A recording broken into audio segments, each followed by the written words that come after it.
I stood at gate 47, watching the last boarding call flash across the screen. My passport felt weightless in my hand. Behind me, the terminal buzzed with families reuniting, couples embracing, children laughing. I felt nothing. They had left me here, my own family, at the airport, on my birthday. I could still see my mother's face in my mind, the way she had looked right through me in the hotel lobby that morning. "We're checking out early, Eleanor." Something came up. My sister, Victoria, had smirked behind her phone, her manicured nails tapping against the screen. My father hadn't even looked up from his newspaper. "What about me?" I had asked, my suitcase still unpacked in my room upstairs. "Figure it out," Victoria had said, her voice light, dismissive. "You're 23. Act like it." They had taken the rental car, all of them, driven away from our family vacation without a backward glance, leaving me stranded in a city I barely knew, in a country where I could barely speak the language. I had stood there in that lobby for an hour, waiting for them to come back, certain it was some cruel joke. It wasn't. I shouldn't. So now, I stood at this gate, looking at a departure board that offered me 1,000 different destinations. The first flight leaving was to Singapore. I had never been to Singapore. I had never been anywhere. My family hadn't dragged me. I bought the ticket with the emergency credit card my grandmother had given me years ago, the one my mother didn't know about, the one I had promised never to use unless I truly needed it. I truly needed it. As I settled into my window seat, watching the ground fall away beneath me, I made myself a promise. I would never go home. Not to their home. Not to the family that had erased me so easily, so completely, without a second thought. What they didn't know, what they had never bothered to know, was that I had been ready for this moment my entire life. I was 7 when I first realised I was invisible. We had been at Victoria's dance recital. She was 10, graceful, everything our mother had ever wanted in a daughter. I sat in the audience between my parents, wearing the itchy dress my mother had forced me into, watching Victoria spin and leap across the stage. Afterward, at dinner, my father raised his glass. "To Victoria, our shining star." "To Victoria," everyone echoed. I had won a writing contest that week. My teacher had called home to tell my parents. I had waited all evening for someone to mention it. No one did. That night, I wrote in my journal. Maybe if I disappeared, they would finally notice I existed. But I didn't disappear. I stayed. I watched. I learned. I learned that Victoria was the golden child, the one who could do no wrong. I learned that my mother valued beauty over intelligence, charm over authenticity. I learned that my father saw only what he wanted to see, and he had never wanted to see me. For 16 years I played the role they had assigned me, the forgettable one, the plain one.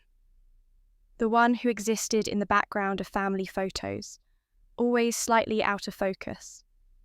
Victoria took everything. She took my mother's attention, my father's pride, even the few friends I tried to make. When I was 14, I brought a friend home from school, Rachel, quiet and kind like me. Within a month, Rachel was spending more time with Victoria than with me. They would laugh together in Victoria's room while I did my homework alone. "She's just so much more fun than you," Rachel told me once, not even trying to be cruel, just stating a fact. When I was 16, I got into an elite university program for young writers. My mother signed the rejection letter before I could even show it to my father. "You're not going," she said simply. "Victoria needs you here. She has her college applications this year, and she'll need your help." I helped Victoria write her college essays. She got into 3 Ivy League schools. Everyone congratulated her brilliance. When I was 18, my father finally noticed I existed, but only because I had something he needed. His company was struggling, facing a merger that could cost him everything. I had spent my entire childhood reading, studying, teaching myself business and law because it was the only thing that kept me sane. I wrote him a strategy that saved his company. He presented it as his own idea. The board called him a genius. He never thanked me. But he started asking me questions, late at night when no one else was listening. Business questions, legal questions, strategic questions. I answered them all, and I started to understand something crucial. They needed me. They just didn't know it yet. So I made myself indispensable in ways they couldn't see. I became the one who managed the household accounts, who organised their schedules, who remembered every important date and obligation. I became the invisible infrastructure of their perfect life. And while I did this, I built my own life in secret. I never stopped writing. Every night after the house went quiet, I wrote. Stories, articles, essays. I submitted them to online publications under a pen name. Some got rejected, many got accepted. By the time I was 20, I had a following. Not massive, but real. People read my words.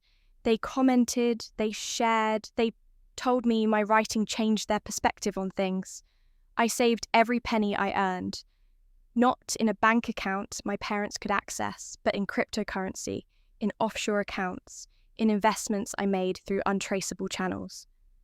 I taught myself finance the same way I taught myself everything else, through books, through observation, through sheer determination to never be powerless again.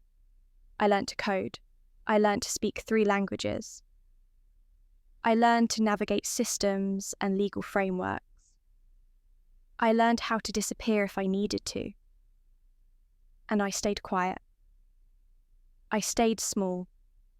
I let them think I was nothing. Because the greatest power is the power one knows you have. When I was 22, Victoria got engaged to a man named Christopher. Old money, old family, exactly the kind of match my mother had always fantasized about. The wedding planning consumed our entire household for a year. I was given one job: address the wedding invitations. 200 envelopes, handwritten in calligraphy because Victoria wanted authenticity. I spent 3 months on those invitations, my hand cramping, my eyes straining. When I finished, Victoria looked at them for 30 seconds. "They're fine," she said, and walked away. That was when I started planning my escape in earnest. I had money, I had skills, I had contacts all over the world from my writing work, editors, publishers, readers, who had become friends without ever knowing my real name. I could leave whenever I wanted. But I stayed because I needed to see something first. I needed to watch the cracks form. I needed to watch their perfect life start to crumble under its own weight. And it did. My father's company faced another crisis, bigger this time. A scandal involving offshore accounts and questionable business practices. My mother's social standing started to slip as rumours spread. Victoria's engagement hit turbulence when Christopher's family started asking pointed questions about our family's finances. They kept asking me to fix things. My father would call me into his study late at night, desperate. My mother would pull me aside at parties, her smile brittle. Victoria would text me in the middle of the night, panicking. I fixed everything. I always fixed everything. But I stopped hiding that I was doing it. The family vacation was supposed to be a celebration. Victoria's wedding was 3 months away. My father's company had recovered.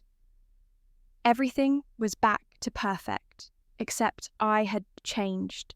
Slowly, imperceptibly to them, but fundamentally. I stopped responding immediately when they called. I stopped anticipating their needs before they voiced them. I stopped making myself small. Victoria noticed first. "What's wrong with you lately?" she asked on the second day of the vacation. "You're being weird." I was sitting by the pool reading a book. "I'm being myself." "Well, stop. It's annoying." My mother agreed.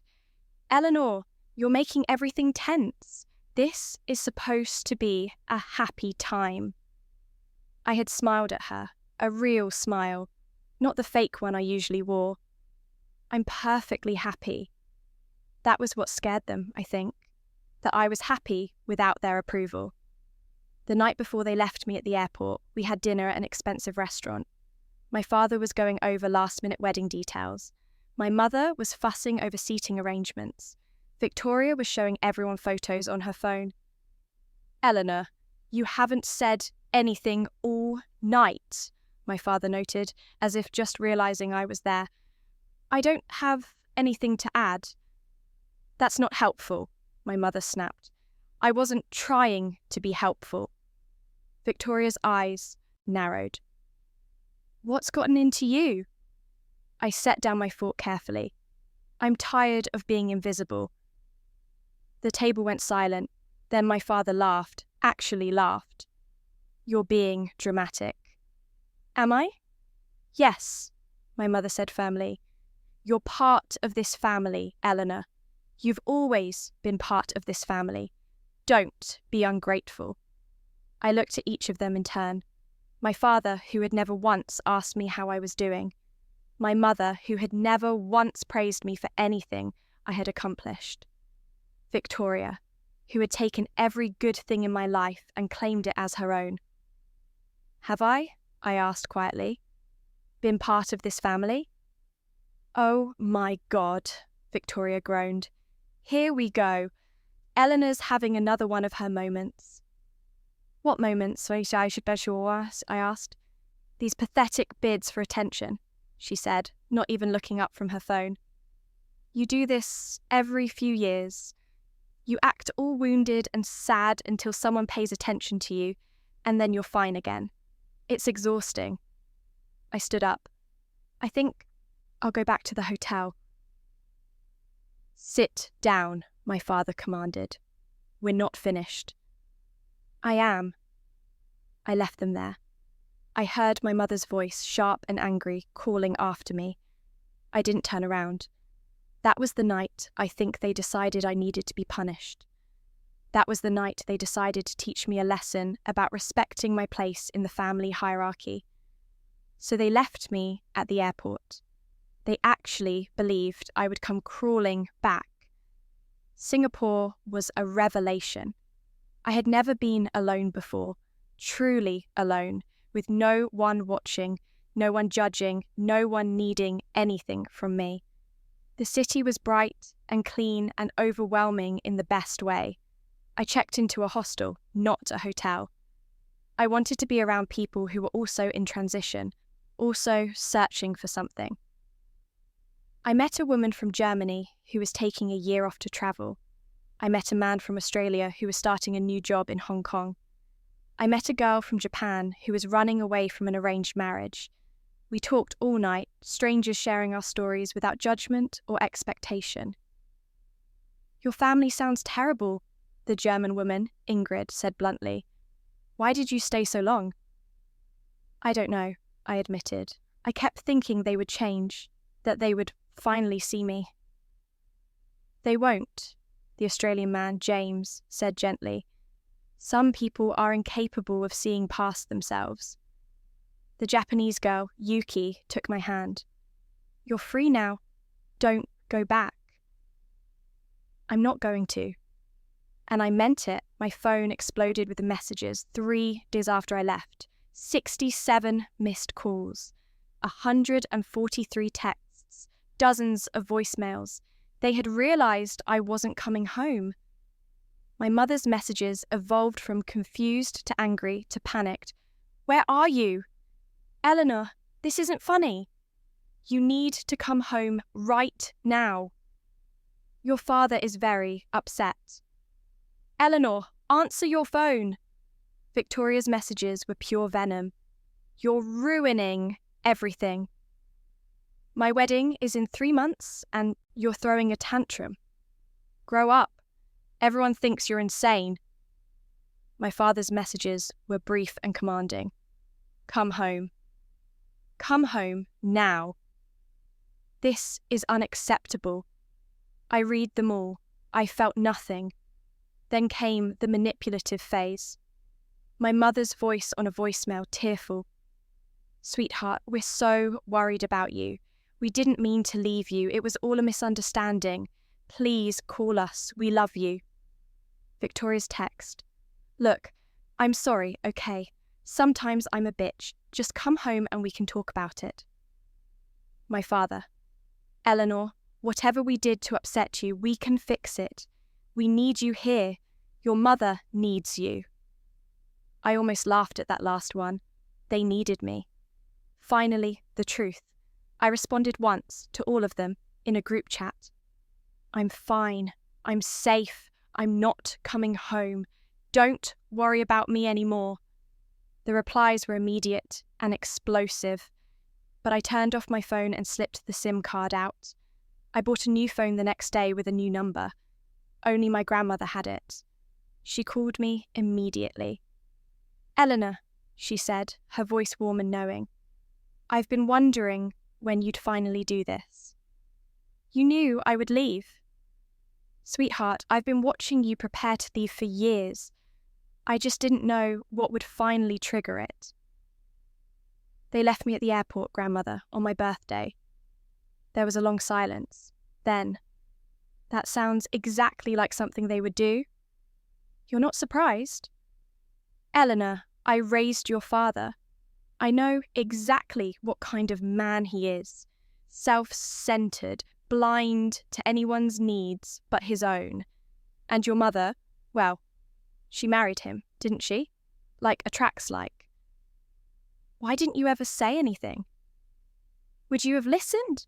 Or would you have thought I was just a bitter old woman trying to poison you against your family? She was right. I wouldn't have listened. What should I do? I asked. Whatever you want, she said simply. You're brilliant, Eleanor.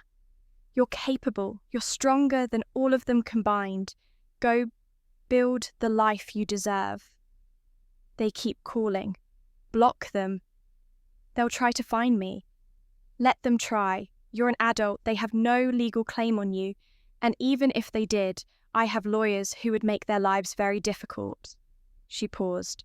I'm proud of you, sweetheart. I should have said that more often. I'm proud of who you've become despite them. I cried then, for the first time since leaving. Not sad tears. Relief tears. I left my laptop at home, I said through tears. All my work. Everything's backed up in the cloud, isn't it? Yes. Then you didn't lose anything important. She was right about that too. I spent 2 weeks in Singapore, then moved on. Vietnam, then Thailand, then Cambodia. I worked remotely, writing articles and essays, building my portfolio under my pen name. I took on ghostwriting projects for executives and politicians who needed speeches and op-eds. The money was good, better than good. I opened new bank accounts, established residency in countries with favourable tax laws, built a network of contacts who could help me maintain my independence. I learned to scuba dive in Thailand. I learned to cook traditional dishes in Vietnam. I learned to negotiate in markets, to trust my instincts, to take up space without apologising. I learned what it felt like to be seen. People asked me about my life, my thoughts, my dreams. They listened when I spoke. They valued my opinions. They saw me as a whole person, not as a supporting character in someone else's story. I made friends, real friends, who liked me for who I was, not for what I could do for them. And slowly, the wound my family had left started to heal. 3 months after I left, Victoria's wedding imploded. I heard about it through social media.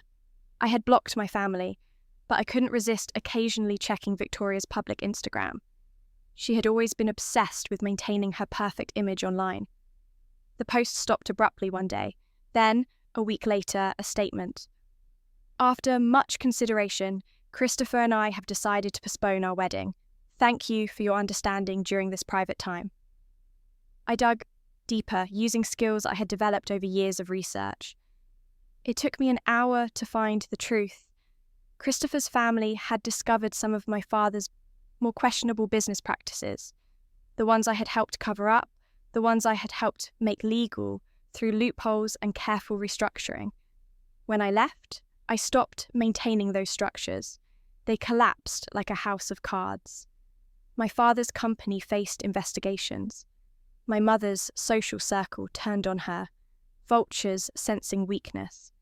Victoria's perfect engagement dissolved because Christopher's family wanted nothing to do with the scandal. I hadn't caused it. I had simply stopped preventing it.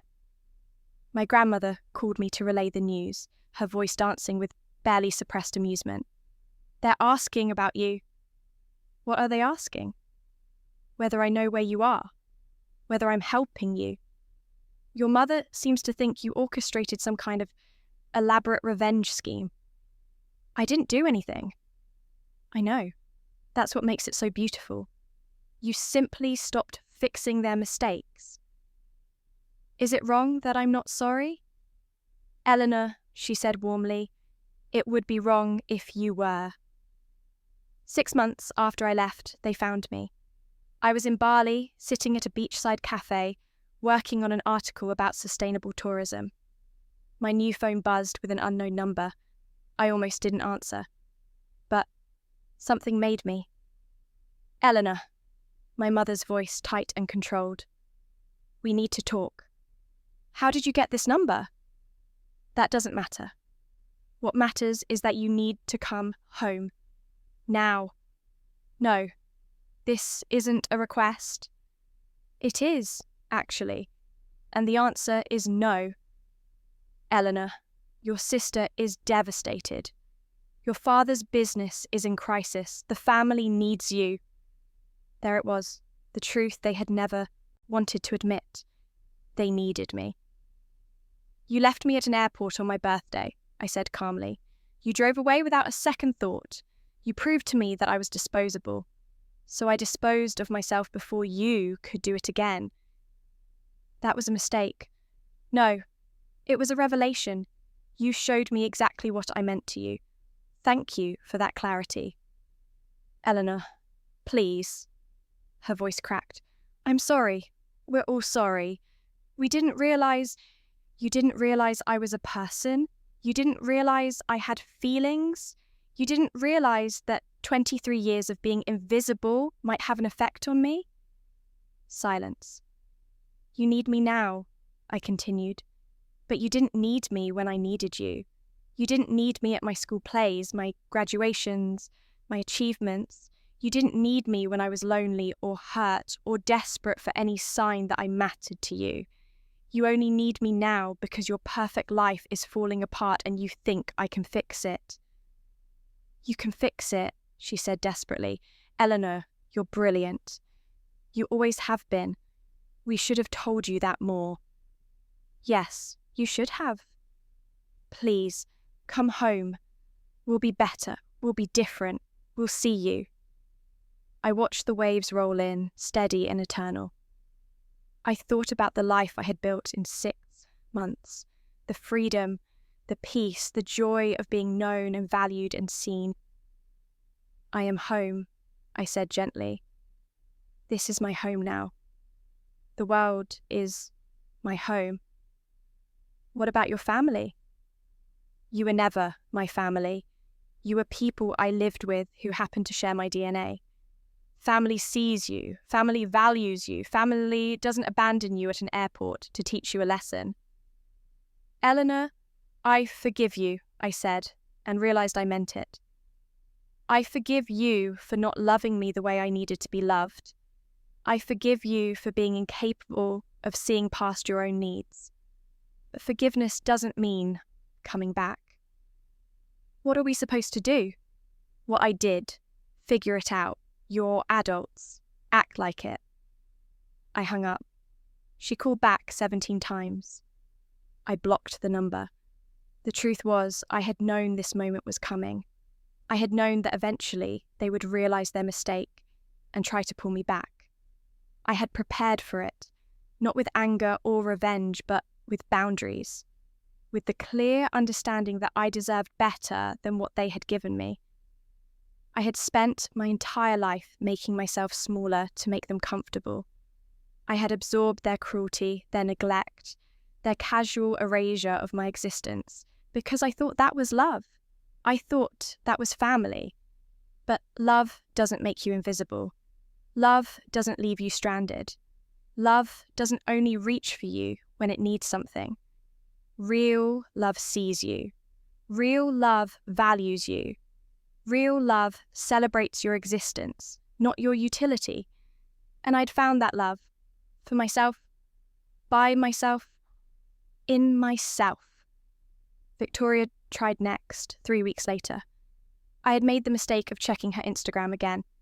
She had posted a photo looking gaunt and sad, with a caption about learning hard lessons about what really matters. My new email, the one only professional contacts had, received a message from her. Subject: please read this. Eleanor, I've been trying to write this email for days. I don't know how to start except to say, you were right about everything. I was a terrible sister. I took you for granted. I took everything you did for me and never once said thank you. I built my entire life on the foundation you created and then acted like you didn't exist. I know I don't deserve your forgiveness. I know I don't deserve a second chance. But I'm asking anyway because I don't know what else to do. Christopher left me, not because of Dad's business troubles, although that didn't help. He left me because he realised I'm a selfish person. He said I only think about myself, that I use people, that I don't know how to love anyone but myself. He's right. I don't know how to fix it. I don't know how to be better. But I want to learn. I miss you. Not because I need you to fix my life, but because you're my sister, and I finally realise I never knew you. I want to know you. Please respond, even if it's just to tell me to leave you alone. I need to know you're okay. Victoria. I read the email 3 times. I looked for manipulation, for hidden agendas, for the old Victoria hiding beneath new words. Maybe it was there. Maybe it wasn't. It didn't matter. I wrote back, Victoria, I'm glad you're learning these lessons, even though they're painful. Growth hurts, but I'm not responsible for your growth. I'm not responsible for teaching you how to be a better person. I spent my whole life trying to earn your love, your respect, your acknowledgement. I don't have the energy to do that anymore. I hope you find what you're looking for. I hope you become someone who can truly love other people, not just use them. But I can't be part of that journey. I wish you well. I really do. Eleanor. I sent it and blocked her email. It felt like closing a door I had been holding open my entire life, hoping someone would finally walk through it and see me on the other side. No one had, so I closed it myself. A year after I left, I published my first book. It was a collection of essays about identity, family, and the courage it takes to choose yourself. I used my real name this time, not my pen name. I wanted to be visible, fully visible, unapologetically visible. The book sold well, not a massive bestseller, but enough. Enough for my name to appear in review sections. Enough for my grandmother to send me a photo of herself holding it in a bookstore, grinning proudly. Enough for my family to know I existed, even if they were no longer part of my existence. I was living in Portugal by then, in a small coastal town where I had rented an apartment overlooking the ocean. I wrote every morning, swam every afternoon, spent evenings with friends I had made, other writers, artists, people who had also chosen to build unconventional lives. I was happy, genuinely, authentically happy. My grandmother visited me on my 25th birthday. We spent the day walking along the beach, eating fresh seafood, talking about everything and nothing. "Do you ever regret it?" she asked as we watched the sunset. "Leaving them?" "No," I said honestly. "I regret staying as long as I did." "Your mother asks about you sometimes." "What do you tell her?" "That you're fine, that you're thriving, that she lost something precious and it's too late to get it back. I smiled. Is she still trying to get my contact information? She stopped asking 6 months ago. I think she finally accepted that you're gone. Good. We sat in comfortable silence, watching the light change across the water. Eleanor, my grandmother said eventually, I want you to know something. When I die, which won't be for a while yet, don't look at me like that. I'm leaving everything to you. The house, the investments, everything. Grandmother, let me finish. Your father will be furious. Your mother will contest it. Victoria will probably never speak to me again, even in death. She smiled. But you're the only one who deserves it. You're the only one who never asked for anything, who built yourself from nothing, who had the courage to walk away from what was destroying you. I don't need your money, I said gently. I know. That's exactly why you should have it. I hugged her, feeling grateful for the one person in my biological family who had always seen me. 2 years after I left, my father showed up at my door. I had moved to Greece by then, to a small island where tourists rarely ventured.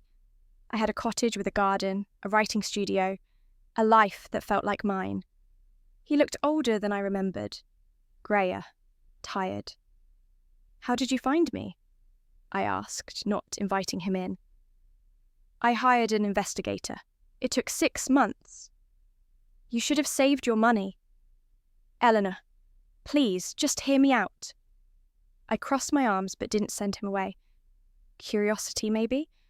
Or the small part of me that still hoped, despite everything, that he might finally see me. I was wrong, he said, about everything. The way I treated you, the way I ignored you, the way I took you for granted. I was a terrible father. Yes, you were. He flinched but continued. The business collapsed. Everything I built, gone.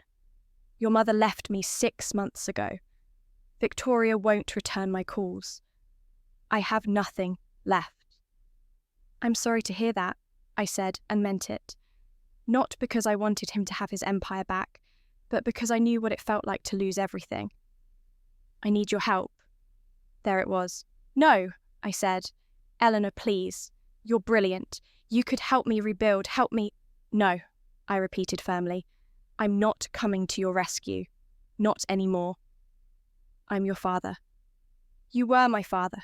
You had 23 years to act like it. You didn't. People make mistakes. Yes, and those mistakes have consequences. This is yours.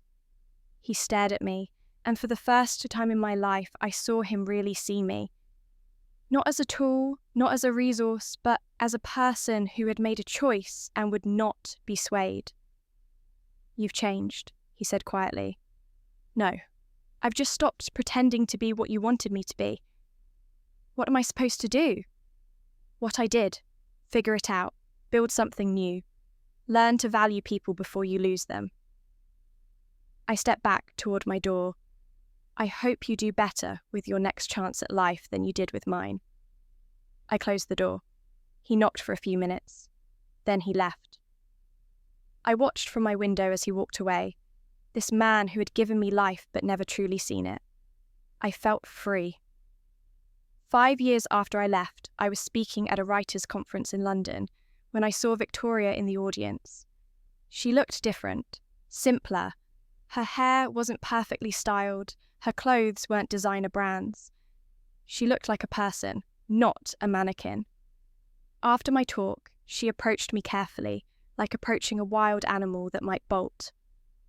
Hi, she said. Hi. You were brilliant up there. Thank you. I read your book. All 3 of them, actually. I had published 2 more since the first. What did you think? I think you told our story and made me see what a monster I was. They're fiction. Are they? We stood in awkward silence. I'm not asking for anything, she said finally. I just wanted you to know that I heard you. It took me years, but I heard you. I'm in therapy. I'm learning about narcissism and codependency and all the ways I was shaped by our family. I'm trying to be better. That's good, I said sincerely. I'm glad you're doing that work. I know I can't undo the past. I know I can't make up for the years I spent making you invisible. But I want you to know I see you now. I see how incredible you are. I see what I missed. I looked at her, this woman who had once been my tormentor, my rival, the person I had simultaneously loved and resented my entire childhood. I appreciate that, I said. Really. Can we... She hesitated. Can we get coffee sometime, just to talk? I thought about it. Part of me wanted to say yes, wanted to believe in redemption and reconciliation. Part of me remembered every wound, every dismissal, every moment of erasure. Maybe someday, I said finally, but not yet. I'm still building my life, and I need to do that without the weight of our past. She nodded, tears in her eyes. I understand. When you're ready, if you're ever ready, here's my number. She handed me a card. No pressure, no expectations, just if you ever want to talk. I took the card but didn't promise anything. She left and I stood there feeling complicated emotions I couldn't quite name. Forgiveness, maybe, but also boundaries, also self-preservation. I could acknowledge her growth without sacrificing my peace. 10 years after I left, I was living in New Zealand teaching creative writing at a university when I got the call about my grandmother. She had died peacefully in her sleep at 93, exactly as she had wanted. Her funeral was the first time I had been back to my home country in a decade. My father was there, looking ancient. My mother was there with her new husband. Victoria was there with her partner, a kind-looking woman who held her hand gently. They all saw me enter. They all froze. I walked past them to the casket, said my goodbye to the woman who had been my only ally, and sat in the front row. After the service, my father approached. Eleanor? Dad? You look well. I am well. I'm glad. He seemed to want to say more, but couldn't find the words. My mother kept her distance, her new husband's arm around her shoulders. Victoria approached last, her partner hanging back respectfully. Thank you for coming, Victoria said softly. She was my grandmother. I know, I wasn't sure if you would. I came for her, not for any of you, she nodded. That's fair. We stood in silence. Then Victoria said, I'm sorry I wasn't at the airport when you left. I'm sorry I didn't come after you. I'm sorry I let you disappear. You didn't let me disappear, I corrected gently. I chose to leave. I should have given you a reason to stay. Yes, I agreed. You should have. All of you should have. My father looked away. My mother turned her back. But I'm glad you didn't, I continued, because leaving saved my life.